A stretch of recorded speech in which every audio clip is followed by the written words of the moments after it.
Now, I'm at a bit of a disadvantage in talking about the social sciences. A lot of us in the natural sciences would be undecided as to whether the social sciences are actually sciences or not. Well, I'm not undecided. I totally believe they are. And I mean that without any condescension, because I think very often there are fields in the social sciences which strive to be scientific in the sense of the natural sciences. But the reason they have trouble being scientific is not because of any failing of the practitioners in these fields, but because they are dealing with much more complicated objects. Right. Physicists, we think of physics as being complicated. Physics isn't complicated. Carl will tell you this. Physics is simple. Matter and energy, baby. Because you're dealing with the simplest things. Chemistry is a little more complicated than physics. Biology is a whole lot more complicated. And then we get to psychology and sociology. Oh my goodness. Now you are dealing with things that are so complicated that it becomes extraordinarily difficult to do genuine, controlled experiments, which is the hallmark of a science. So that's the reason I defer on whether the social sciences really have natural explanations or not. Tom Ward, Theology, Philosophy. My question is for Ken also. It's a theological question. And since you didn't do a theology talk tonight, I did read Finding Darwin's God, and you dabble with some theology there. Also, as was mentioned, I practice it without a license.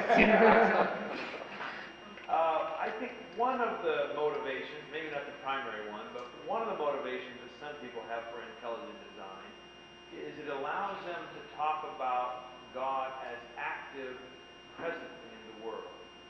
And you concluded your presentation tonight with a quote from Darwin, who many people think is a deist, who believes God kicked it off and then lets it run on. That's certainly what that quote implies. Yeah. Would you identify yourself as a deist, and if not, how would you distinguish your position from a deistic one? Well, I would say, first of all, again, I'm not a professional theologian. My dictionary level understanding of deism is one who postulates a divine cause for the existence of the universe, and once having set it in motion, takes a snooze on heaven's front porch and sips mint juleps and just lets the clockwork spin according to its own mechanisms. My theological views are actually, I have to say, shaped by reading Thomas Aquinas, Summa Theologica, as a young man, digging my way through that in translation. And one of the key insights that I glean from Aquinas is that saying that something has a natural cause doesn't take it out of the realm of God's providential plan. Because God, if he exists, is the cause of causes. And therefore, natural causes also operate within this providential plan. So, in a sense, that is how one addresses the issue of God's presence and God's activity in the universe, which is to say, I think very often skeptics of religion want to say, demonstrate God's existence, by which they mean, I, the skeptic about religion, think that God is just another physical cause, in the same way that you and I can cause things to happen. Make God do something. Right? Now, give me the water into wine thing. I'd like to see that, or something along those lines, and then I will believe. They are sort of the ultimate doubting Thomases. I think any person of faith realizes you don't put God to a test like that. That does not mean that God is not present in your life.